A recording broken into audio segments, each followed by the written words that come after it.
But the chapter comes to an end. The Premier League journey has drawn to a close. Leicester City will play in the Championship next season. Dejection and devastation around King Power Stadium.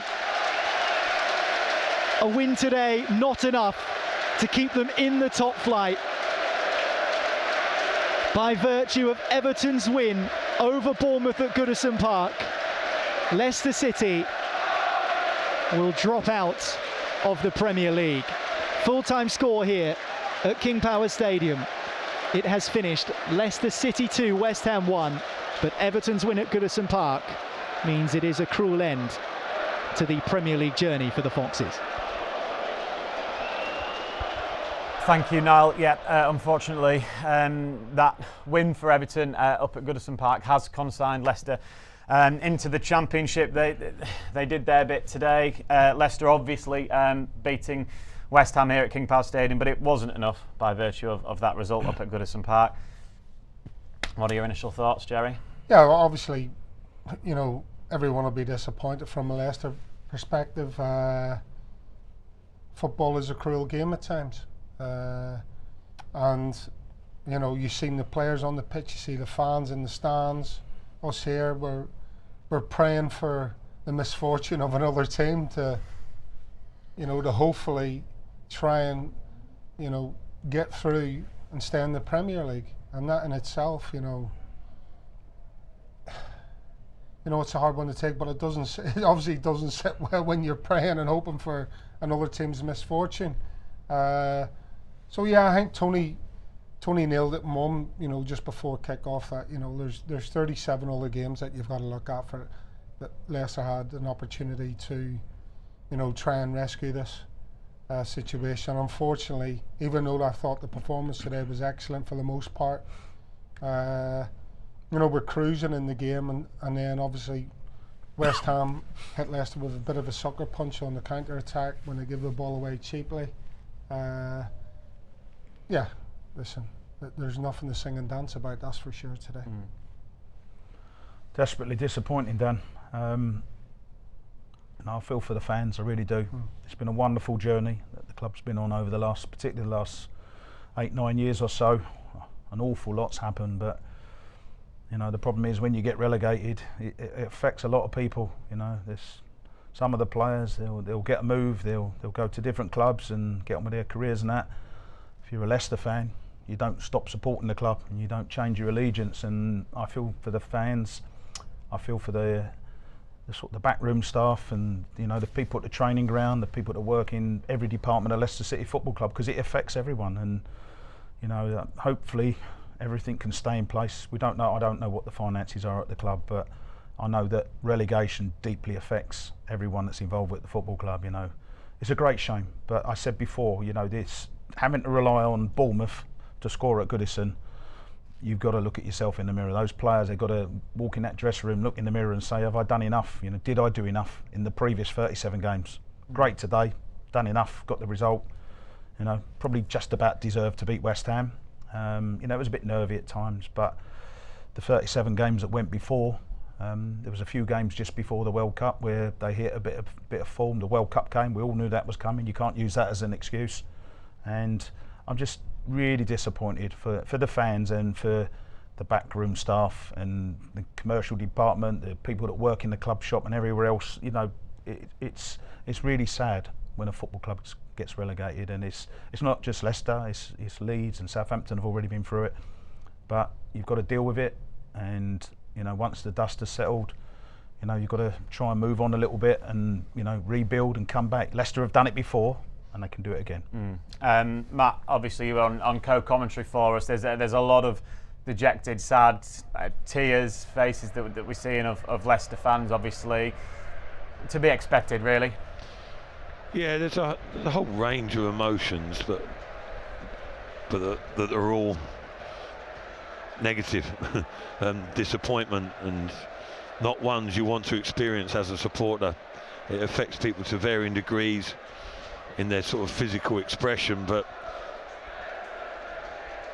you can make no mistake, you know, how disappointed doesn't even cover it really, does it? That some people be devastated, and from literally the top down all the way through.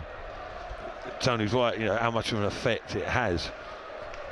The hope is that they can gather themselves and come back even stronger, and some people look at it in a different way, don't they? Say, do you know what, in the long run it might be, I don't personally agree with it because no team wants to be relegated, but it might be what they need to reset and come back again.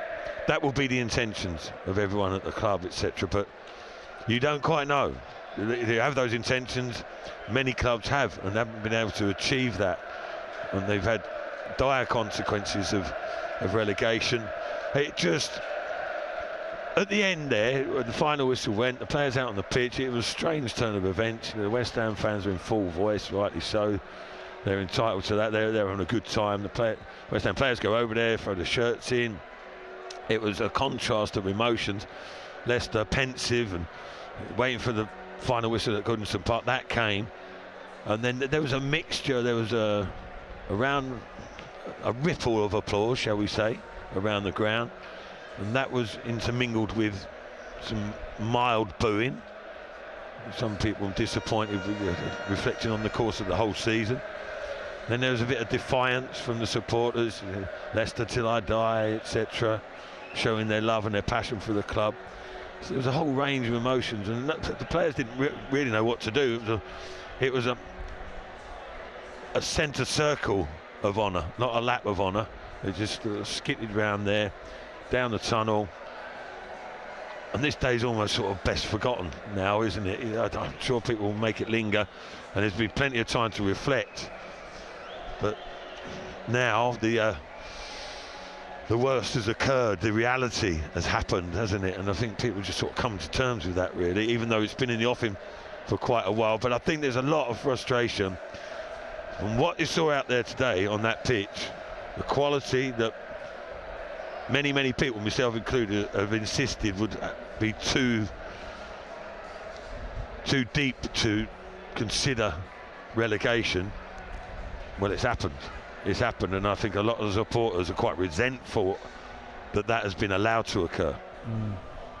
Obviously, Matt's speaking from his heart there, which is fair enough at this time. And you've been through it yourself in your career, well, both you and Matt, obviously, and it's incredibly disappointing. But look back in the time when you were a player, obviously you bounced straight back. Yeah, exactly. And Matt's mentioned that maybe it's not the worst thing in the long run that happens. Who knows?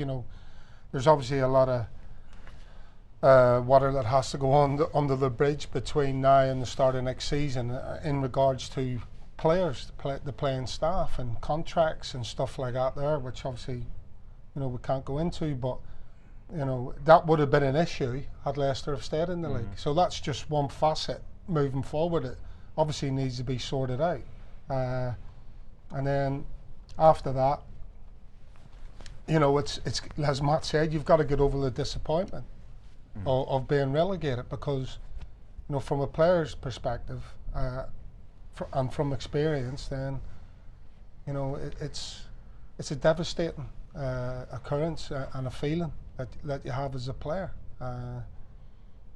So you have to accept it, you have to digest that, and then you have to move on and make sure that if possible, that you bounce straight back.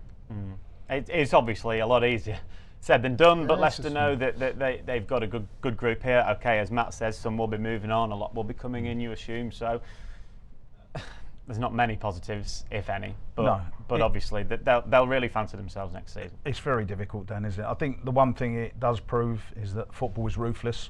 It doesn't matter about reputations and how good a player you are.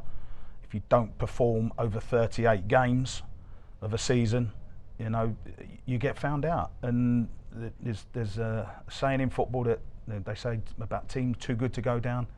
And I think, unfortunately, Leicester have joined the likes of West Ham, who went down with a team with Di Canios and Canutis in it, and Nottingham Forest, who had Roy Keanes and Nigel Cloughs and good players in. I think even Aston Villa had a good team recently. They get relegated. Newcastle went down with a good team. It can happen, Dan. But it's how you bounce back.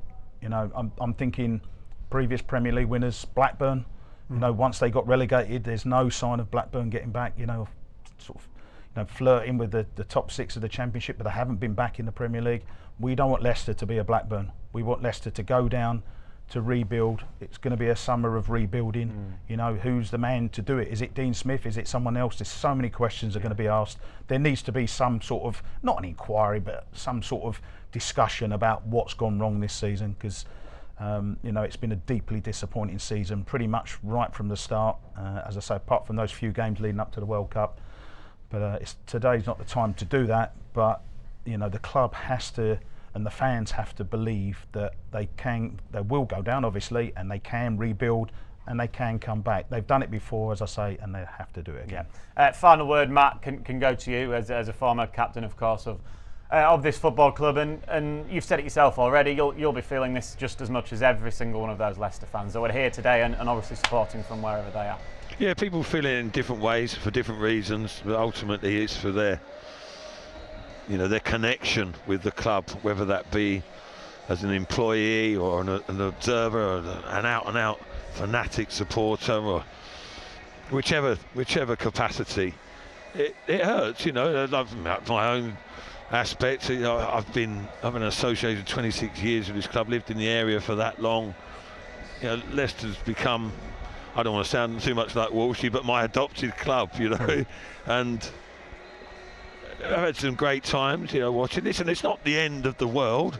It feels like it right now, but it won't be. It's happened to other teams, but you know, some magnificent times through the years, isn't it? And highs and lows are part and parcel of football, but it just, I mentioned in the commentary about, you know, it's a shame that some of these players are not going to be performing for Leicester City next year in the Premier League. The club isn't in the Premier League as things stand from this moment onwards till hopefully 12 months down the line.